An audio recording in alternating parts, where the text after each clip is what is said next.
Tired of digging through menus to find your favorite apps? Let's make those apps instantly accessible by creating desktop shortcuts in Windows 11. It's easier than you think. First, click on the Windows Start button located on your taskbar. This will open the Start menu. Now, click on the All Apps button, typically located near the top right of the Start menu. This displays a complete list of all applications installed on your computer. Scroll through the list to find the app you want to create a shortcut for. Once you found it, left-click and hold the app's icon. While still holding the mouse button, drag the app icon from the Start menu onto your desktop. Release the mouse button to drop the icon. And just like that, a shortcut to your app has been created on the desktop. You can now double-click this icon to quickly launch the app.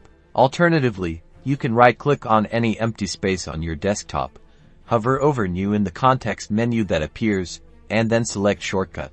In the Create Shortcut wizard, you can type the exact file path of the application or click Browse to locate it. After you select the program, click Next. Give your shortcut a descriptive name that's easy to remember, then click Finish. See how much simpler that is? Now your frequently used programs are just a click away, streamlining your workflow and saving you time. Enjoy your customized desktop.